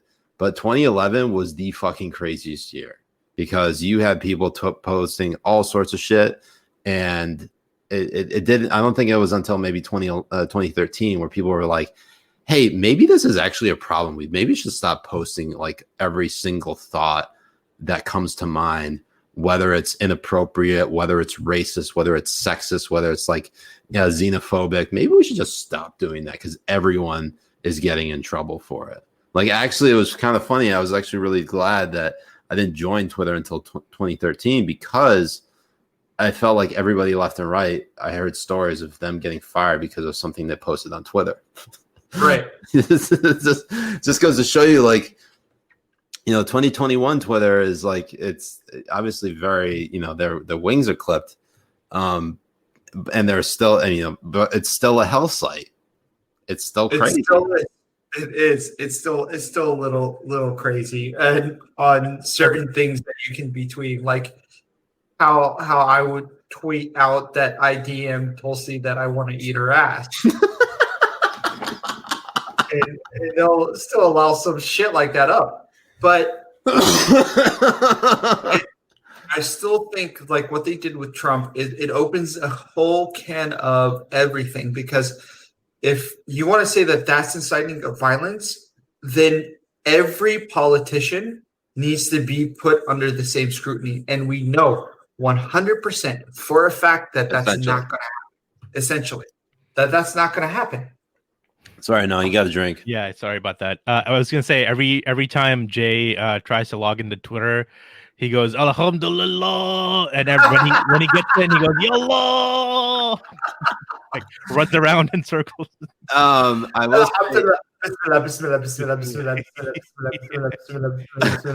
I opened the fucking thing. But no, but I the reason why it's not going to be used unilaterally, like they say that they're going to, is enough reason for me to think that Section 230 needs to be taken out, that governments should play a role in it, because if they're going to block politicians for saying that they're inciting violence, but they're not going to block other politicians, or they're not going to block other like governments and stuff like that from being able to tweet propaganda and all that kind of shit within your own country, then you need to look into it and be like, you know what, maybe there needs to be a little bit of regulation, because if they're going to be able to censor the president of a political party but allow the Chinese Communist Party to tweet out propaganda, then you're gonna have to weigh it. You're really gonna have to look into it and see. You know, it's funny, and I talked about this on the list, is how, like, you know, the Chinese embassy in the U.S., they had the worst tweet of the week last week, and that was actually before Trump got banned. Because if you kind of weigh the two together, of Trump, you know, Trump's collected tweets that got him banned, between you know, dunking on Mike Pence, the video he put out that basically like made it worse for him, as well as the other tweet about how, you know, this is what you get after, in the wake of the, you know, January 6th Capitol Hill riot. The Chinese embassy posted a tweet that was so like not if you wanted to find a way to like one up what Trump did, you would do what the Chinese embassy did, and that is spin positively the genocide against the Uyghur Muslims. And it's just fucking crazy.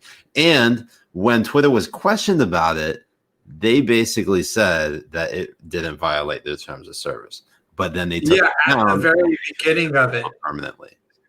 It's just amazing that at the beginning of it they said it does not violate their terms of service, pretty much stating that the Uyghur Muslims need to be eradicated because their genealogy or whatever is very aggressive.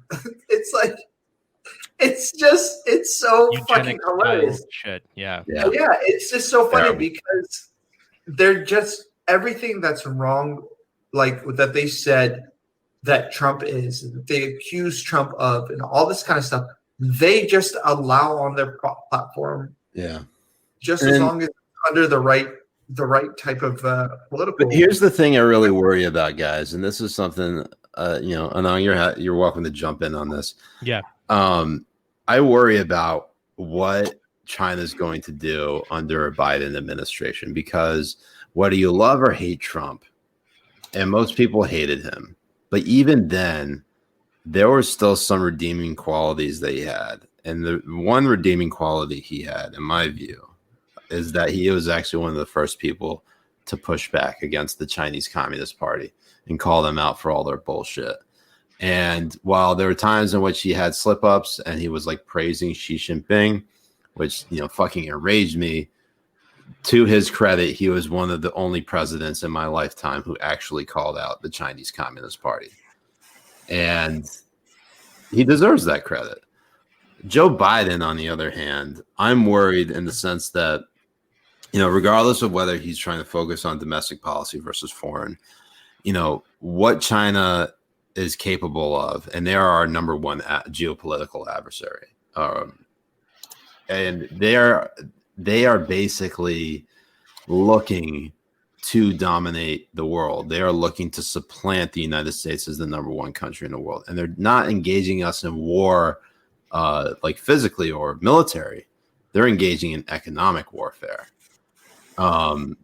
Because what they're doing is they are controlling our supply chains, our entire market, and crippling us. And they're even trying to control, like, you know, food supply chains, you know, tech, you name it. And, you know, the corporations that had, you know, sprouted from the United States that basically turned into global corporations because they want to, you know, use other countries as tax shelters, they don't have any loyalty to the United States because they want access to the Chinese market. So they're willing to do whatever they want, or they're actually willing to do whatever they can to access the Chinese market. And no one's really paying attention to that shit. Well, I was going to say the question is, what is the Joe Biden foreign policy going to look like? I don't think anybody knows. That's the problem, because he's never really explained his entire. He doesn't have one. That he's not Trump. Yeah, he doesn't have one. Yeah, this is again the same thing with the Obama foreign policy, which was I'm not Bush, and then eventually ended up being, you know, Bush, because he had, you know, people on his staff who really wanted, you know, to do neocon things, as you would say. You know, Libya happened, Syria happened. We went back into Iraq after pulling out in 2011. just willy-nilly. And so most likely that's what we're going to see in terms of the Joe Biden foreign policy.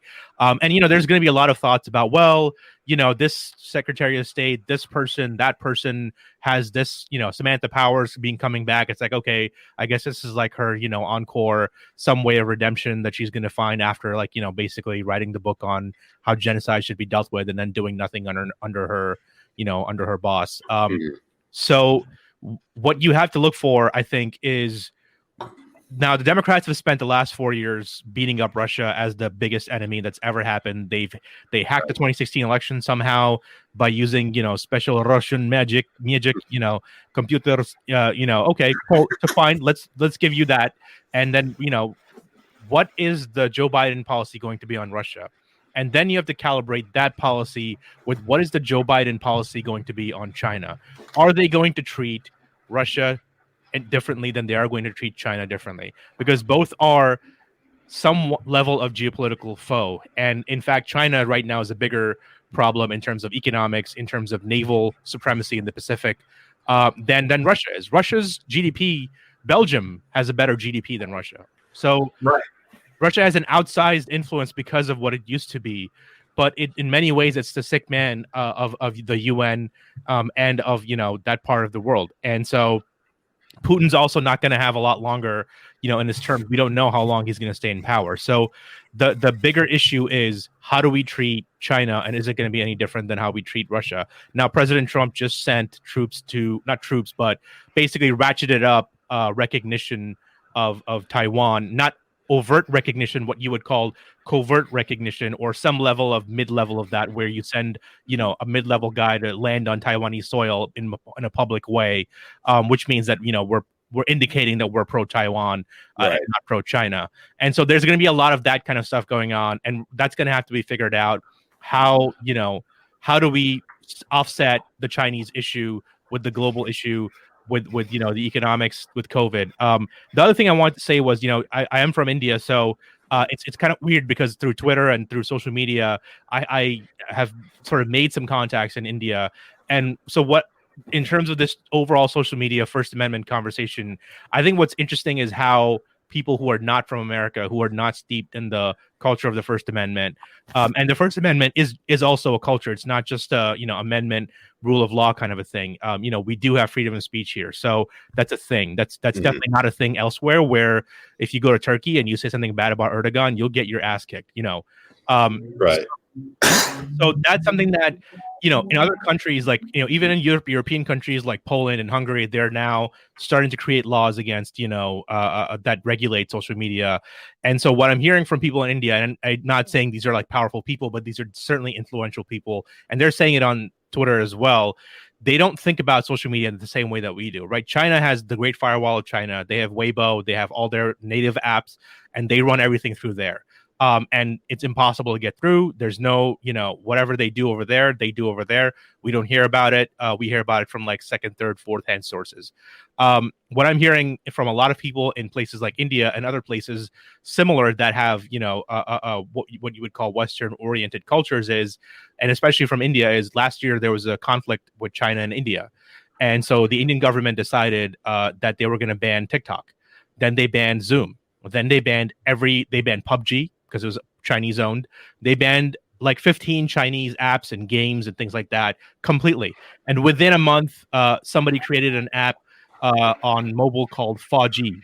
Fauji is the term for soldier in Hindi, Urdu. And so instead of getting PUBG, you got Fauji. And then the Ambani Indian company called Ambani Industries created a competitor for Zoom that literally just copied Zoom, like Chinese style. Like, it's like, oh, China, you copy from the rest of the world, we copy from you, right? So like, right? So like, that's the landscape that's happening in a country of 1 billion people, where absolutely, social media companies want to be, have a presence in, and want to make money from. American companies want to have a presence in, want to make money from, right? So that's what they have to understand is the values, the liberal, whatever you want to call them, the liberal values of freedom of speech and the way that we treat conversation in America is not going to fly in other countries. Because what I'm hearing from people after Trump was banned from other Indian influential people, political people, was we'll just do to Twitter what we did to TikTok. We don't give a crap. So that's something that people definitely have to be aware of, and that's something that other companies in the next 10 years are going to have to deal with, because a lot of these countries are going to start to realize that they may not have outsized power in the United States, but they definitely have the power to shut off these companies in their local countries. So Taiwan, India, where else? Pakistan, Turkey. Turkey has had social media issues. Even Germany and the EU, they fight these companies all the time. So that's something that's going to be interesting to see how this landscape happens, because what you might see is like how we've had these streaming wars, right? There was Netflix. For a long time, there was Netflix. And then all of a sudden, you have, multiple networks popping up everywhere, and everybody's releasing their own streaming media once they realize it's so much easier. So you might end up seeing, again, nationalistic based companies, Weibo clones, firewalls going up everywhere very soon, and all of a sudden it'll become a very small world, and all of a sudden we'll realize we're left alone inside the United States fighting each other, So and everybody outside of the world is just doing their own thing. I think what I really wanted to get to, because we were on the topic of China, because obviously we were talking about sort of all these different competitors within streaming and globally amongst different countries. This is the first time this ever happened, I think, in my recent memory. I don't know if this has ever happened over the course of our country's history, but it was reported by Lachlan Marquet over at Axios, who he actually just started a new gig over there, moving from the Daily Beast. Congrats to him. But he reported that President-elect Joe Biden's inaugural committee is refunding a donation made from former Senator Barbara Boxer after the California Democrat registered as a foreign agent for a Chinese surveillance firm accused of abetting the country's mass internment of Uyghur Muslims. Now, while Boxer's contribution was only $500, the biggest takeaway here, that's not even like the big story. The big story is that we had a former U.S. senator registered as a foreign agent for a Chinese surveillance company that is helping the Chinese Communist Party intern and commit its genocide, or at worst genocide, at the very least ethnocide against your Muslims. And I just don't know if that's ever happened I mean, like, the whole issue with the retired General Michael Flynn and his issue of being a national security advisor to the Trump administration was that he failed to register as a foreign agent. And he was basically dinged for that. But the main thing that he was dinged for, which obviously got dropped, was him lying to the FBI. But this thing seems a whole lot worse. With you're saying Barbara Boxer is a Chinese spy? I'm not saying she's a Chinese spy, but someone who's willing to basically sell out for the highest bidder. Okay, so Barbara Boxer is a sellout for the highest bidder. Not like the whatever. I don't know how much she knew about working with this Chinese surveillance company. Apparently, she's just a lobbyist on K Street. But still, whatever she did, she earned that title. Yeah, whatever she did, she has earned the title. That's a very old reference, because she yelled at a general saying, "I earned that title." Right.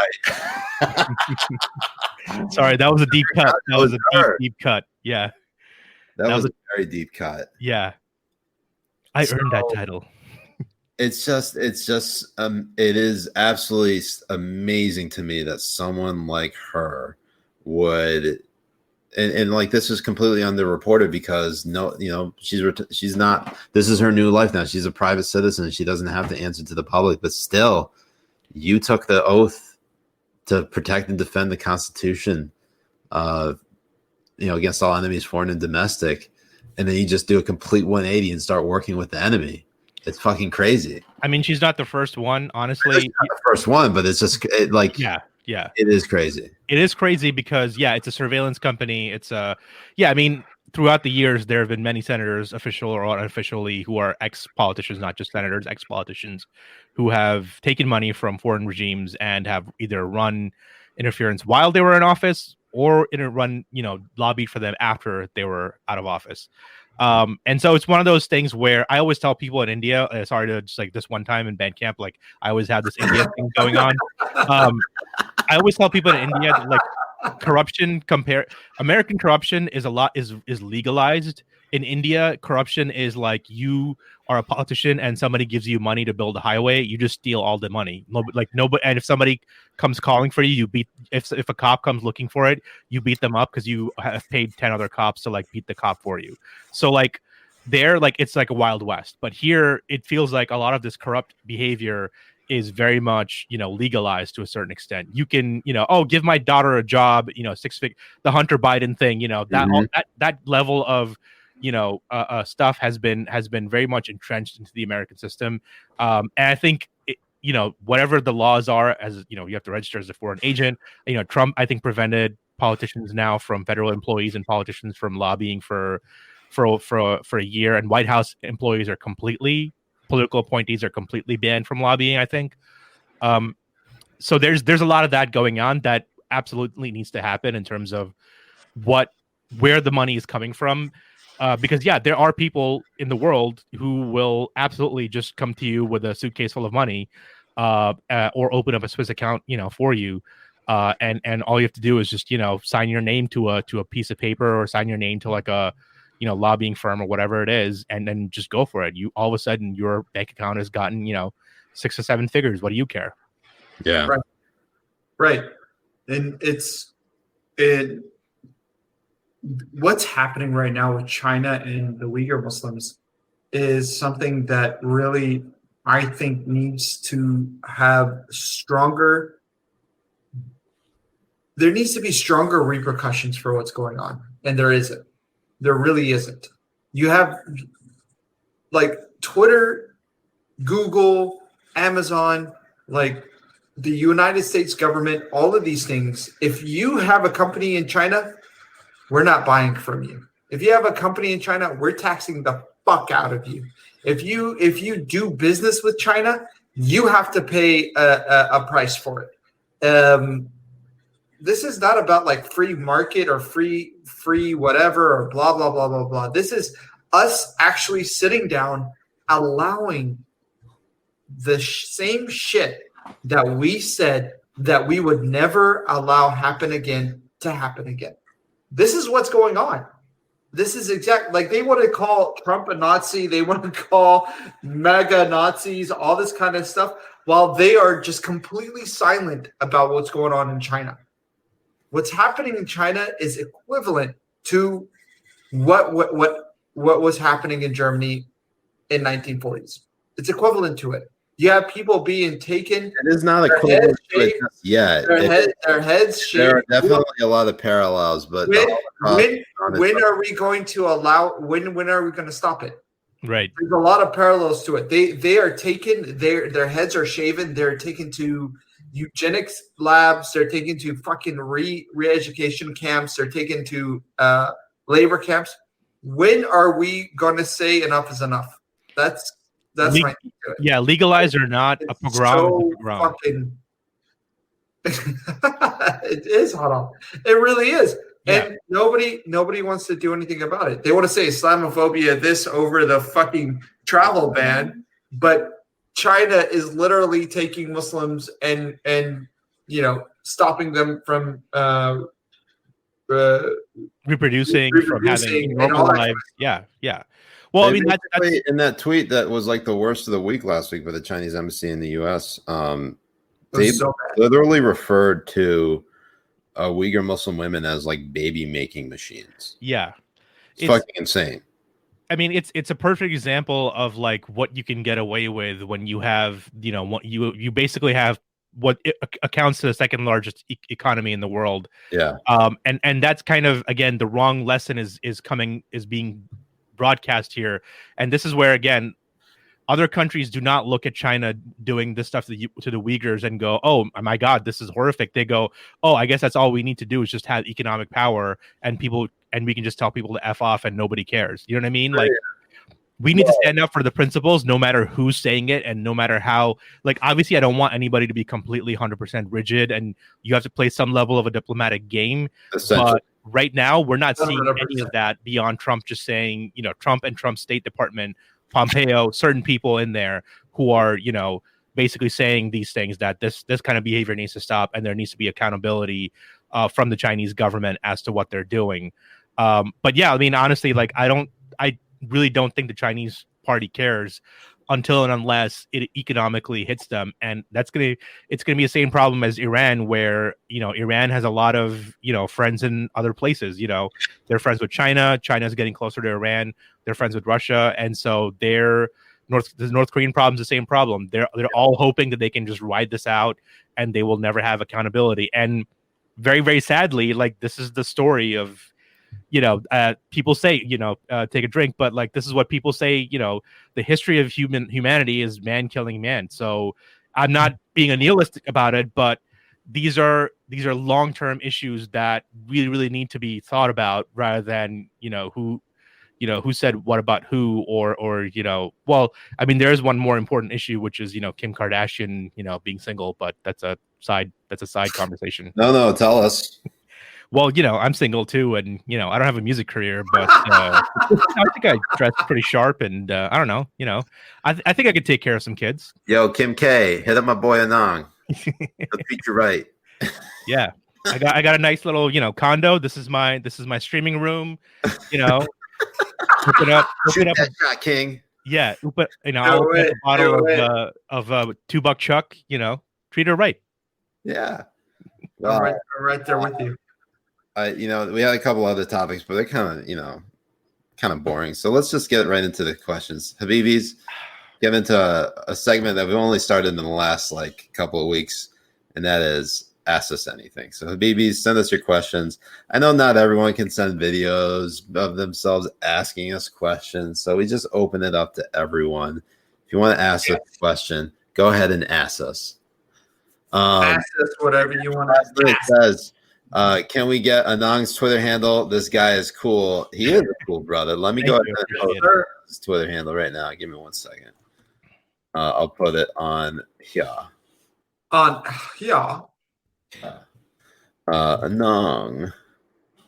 It is. I'll actually write it out here. At Anong. Bye. You guys can see it. Thank you, Habibi. I appreciate it. Give him a follow. I don't know if that's your Instagram as well, but he is on Instagram. Yeah, I'm on Instagram as well. You can just look for my name, Anong, A-N-E-N-G. There's not many of me out there. There's maybe one Indian actor, but he's old. So yeah, he is the only Indian I like. Let's be honest. And by the way, what if people ask me what my name means, my name is basically the God of love. Hell yeah. Oh. I'm not even kidding. Yeah, baby. Mujahed, God of eating ass. Yeah. The God of eating ass. That's what Mujahed is. The God of eating ass. 100%. Even better. Oh my God, I'm so embarrassed. Anyways, Habibis, go ahead, ask us questions. I think I saw one from, I want to say Anthony. Yeah, Anthony Rivera says, should I stay off Twitter? I've been off since Friday, and I've realized that my life is really boring and mundane. Although, interestingly enough, people truly have been this may not be the case with everyone. I'm sorry, Anthony, because a lot of people get off Twitter and their life immediately improves. I wish I could get off Twitter, but the list beckons. So Miles Turner says Tulsi or AOC. Jay, I know the answer for you. Tulsi, 100% Tulsi. Essentially, her ass is, oh my God. Whoa. Let's see. For me, it would be neither, because I'm a gay and celib.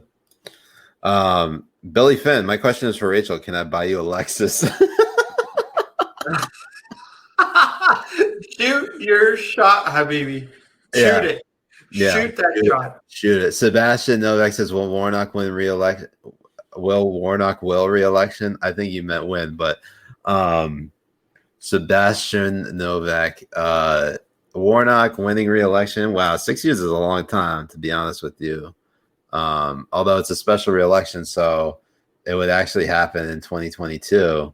And the Senate map, I don't think, is as good for Democrats. I'm going to go with no, because typically in midterm elections, Democratic voter turnout is down and Republican voter turnout is usually pretty consistent. So I'm going to say no. But Georgia is blue, so just Yeah, but I don't think it's Yeah. going to be blue for that long. I think this is this might be a blip on the radar. Geet Sharma says, "Yo, what about me, dude? Fuck you, Siraj." I'm sorry, Geet. I was just saying that. I was saying that Anang is my only favorite Indian. My sister-in-law is Indian, so. Oh, okay. Sharma ji, namaste. How are you? Geet, I like you too. You're a good boy. Yeah. You're a good man. You're good ladka. Good bacha. Although I probably like saying Punjabi words more than I'm saying Urdu or Hindi. Nah, it's all good, bruh. Let's see. Faye, welcome, Faye. Hope nobody minds. I have a serious request. I appreciate prayers and their good thoughts for my father. He's been quite ill for a few weeks, and for me, having surgery 2 Wednesdays from today. Yes, we will send you those prayers, Faye. Dan from last night says, "Okay, next question. Can we talk about Twitter shitting on Jake Taper?" Jay, you wanna handle this one? Yeah, well, it was he's such a piece of shit. I swear to God. Jake Taper is a fucking piece of shit. Do you have that clip? Yeah, play it. Yeah, play it. One other thing, that's relevant. What you're saying right now is relevant because Congressman Brian Mast, a Republican from Florida, who lost his legs, by the way, fighting for democracy abroad. Although I don't know about his commitment to it here in the United States. So he's such a piece of shit. Jake Taper is such a piece of shit. Like, he will be out there tweeting about veterans and all this kind of shit. It's a fucking ploy.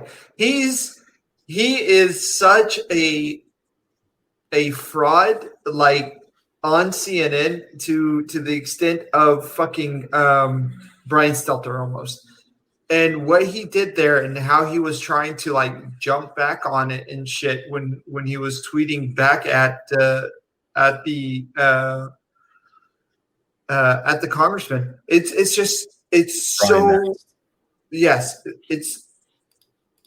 so fucking disgusting.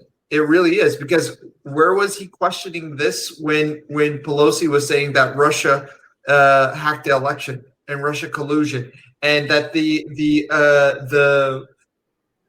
whole presidency is illegitimate, and him being able to appoint Gorsuch or Brett Kavanaugh or ACB is all illegitimate because it's not a real presidency. Where the fuck was he? Now he's going to go and say that this guy who lost his 2 legs fighting for democracy, he doesn't know if he really believes in it here in the United States, while he was fucking silent over all of that shit when Pelosi and Schumer was saying this shit. It reminds me of the beef fucking piece of shit. Such a piece of shit. And I just want to read this Chris Kinder comment. Chris Kinder, thank you, Chris, says, "I want Jay to go off on Jake Tapper and this crap he's been tweeting this the past week." And the whole thing is a fraud. The whole thing, and you just know it. I just want to point out that the thing that really strikes me as the similarities between this and the Tucker Carlson Tammy Duckworth beef are striking, because Tucker Carlson questioned Tammy Duckworth's, like, I don't know if it was her patriotism or her like commitment to democracy, but it was along those lines about like, what Tucker was going after Mass for, and it was low. Like it's a low blow, because these are people who have given not just like their commitment to the United States in service, but have like sacrificed parts of their body. It's too much. Well, I want to make clear that anybody who's ever fought for their country, especially for America, our heart goes out to you and thank you for your service. But it also shouldn't. We need to walk it back a little bit, because you are not exempt from criticism. No, that's true. You're not. What Jay is pointing out is the hypocrisy of people like Jake Tapper, who have a different standard when it comes to Democrats and a different level of outrage when it comes to Democrats, but then when it is compared to Republicans saying the same things, and that's the issue. And in my years, I'm not a I'm not a press secretary. I've never been. I'm sort of a lower level comms person, or my career has been in that end. But journalists are never your friends, and they will never be your friends. And that is just something that cannot be emphasized enough. Apart from people like Siraj.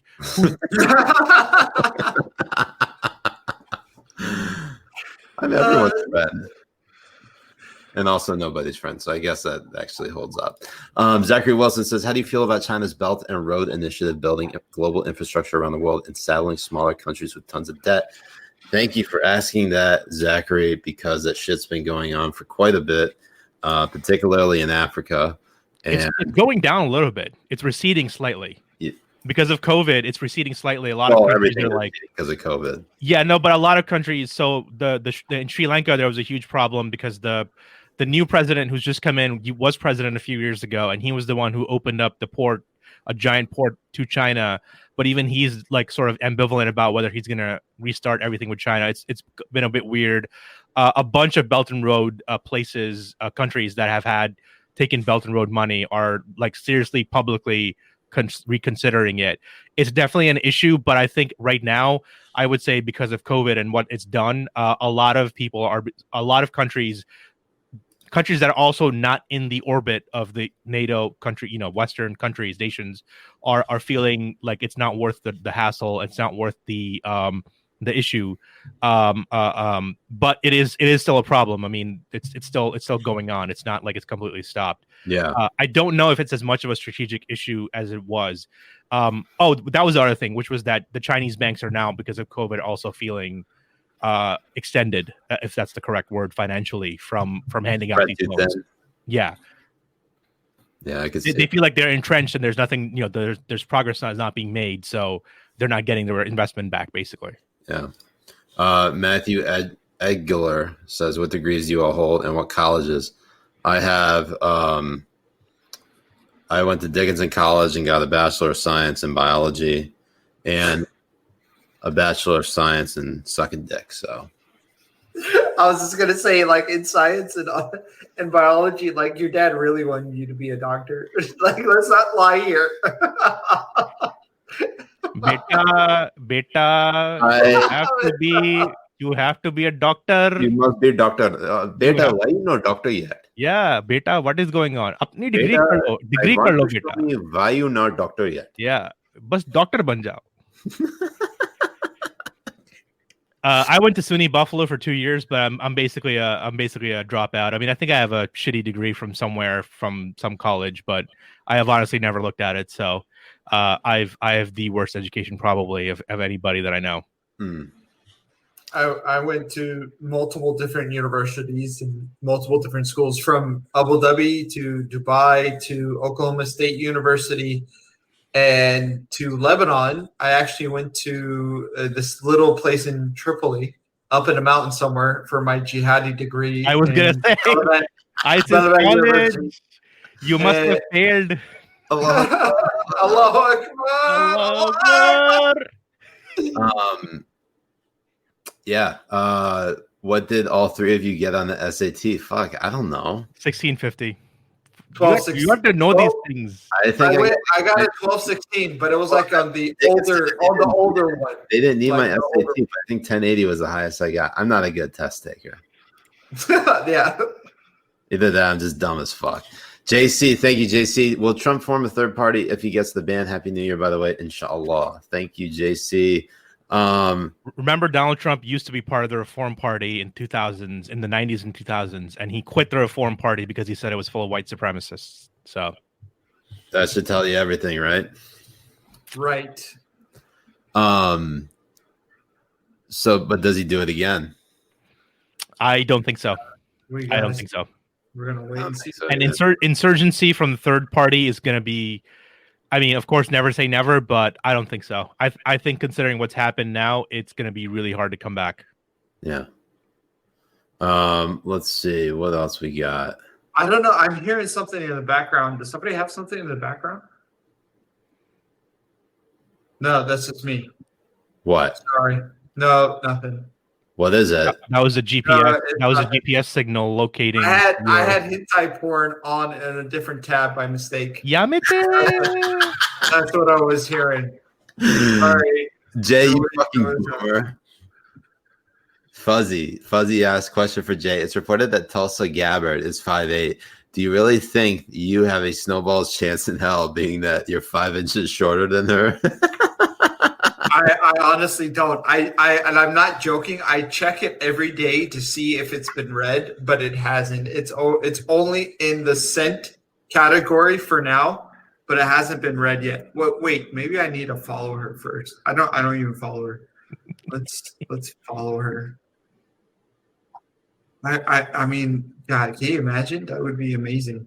So let's go ahead and follow her for a little bit, and let's see what happens. I don't follow any politician on here, I don't think.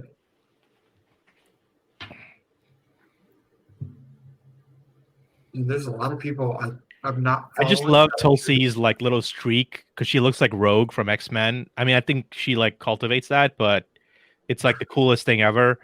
And I also love that she's, unapologetically the only Hindu politician. There may be one more, but she's the only one. And it's kind of funny because a lot of the Indian commentators are like, "Oh, the reason Tulsi didn't win is because she's Hindu and like Western Christians or something hate her." And I'm like, honestly, do like read it up a little bit more. But yeah, it's kind of weird how Tulsi's become this like sort of a sidelined figure, but also has become more popular because of it. I think it says something for her future. Like no matter what happens in the parties, either party, I think she's going to be some level of a personality. Oh, I think so too. I think Yeah. she's going to be a force. There's a lot of people that like her. Yeah, a lot of the anti-neocon libertarian anarchists love her.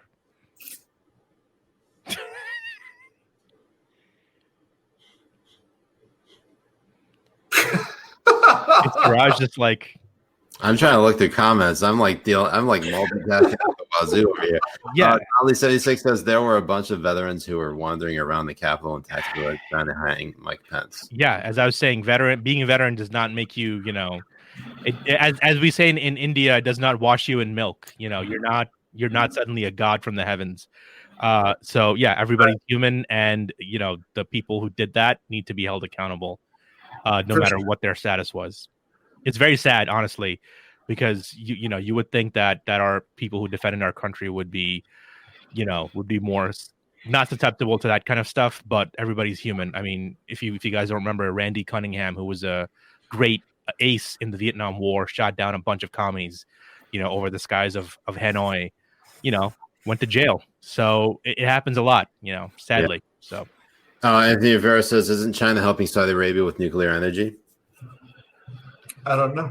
I don't know about that, actually. Yeah. I think it's the United States that's helping Saudi Arabia and the UAE with their nuclear energy. Yeah, they might have some weird deals. I mean, this is one of those things where, again, other countries don't think the same way as us. So they might have invited the Chinese in for, hey, you build one reactor or something. The Chinese do have some experience in nuclear proliferation. Hey, Jay, how do you say that word? Proliferation?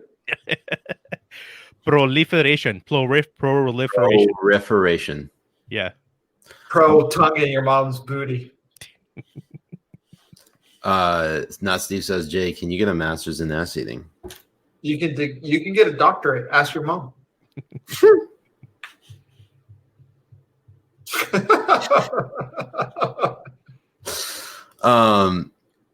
Tali says, as we say in India, wait 30 minutes after eating before bathing in the Ganges. Ugh. Geet says, what do you think about Joe Rogan hosting all future debates? We should ask MTG. Go write a bill about that. Honestly, that's something that might happen. That might happen in a couple of years. I think the way that the debates went this past year really, really woke people up to what the hell, how stodgy and ossified this entire debate commission and just the overall electoral system is. I think it's going to require Joe Rogan. It's going to require people from like Vox, people who like legitimately have some level of cultural online imprimatur to like get in there and create some level of online commission or online debate and really lobby these parties to have them on. But I think it's going to happen. I think that kind of a digital video and that kind of a thing is going to be very popular in the future. Yeah. Real quick, Habibis, because this is a very important night. For those of you who are aware, And I think this is how we're gonna we'll close it out on this, because this is something I want to share with you all. Because a year ago tonight is the 1 year anniversary of when I got the tweet I sent out that got me canceled. And it all had to do with me quote tweeting a tweet about Vince Vaughn hanging out with President Trump at the college football national championship game. And then someone thought I was being serious and put me as the leader of the liberal cancel culture movement. Yeah. And what ensued the next day was fucking ridiculous. So I think that's what initiated the whole gay incel lib.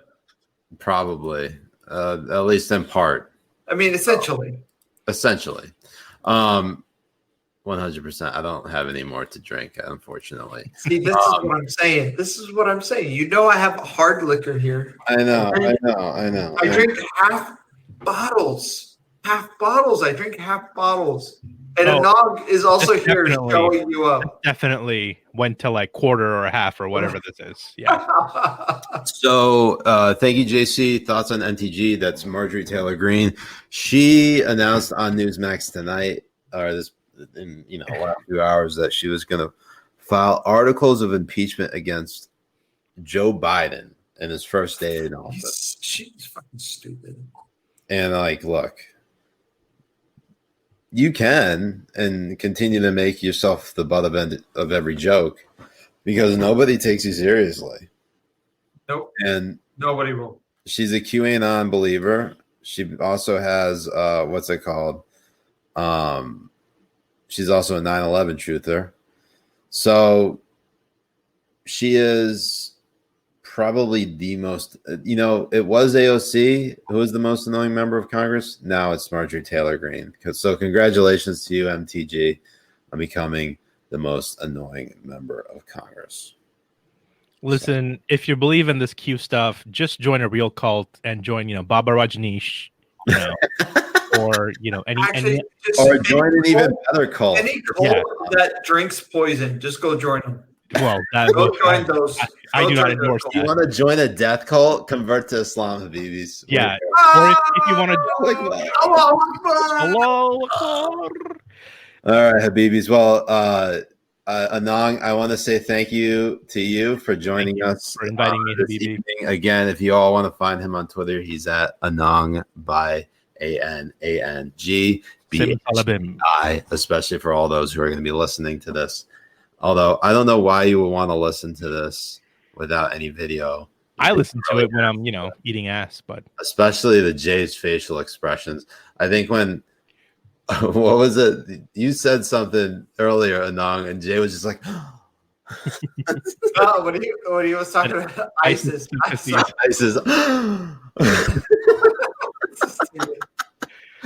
So Habibis, I hope you all have a great rest of your week. Anang, thank you. I've been Siraj Hashmi. Ana Bahabak Anang. I've been Mujahed Kobbe. Yeah, Ali, Anang Bhai.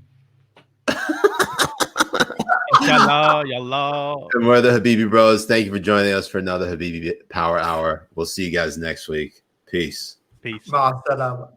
Ma salam.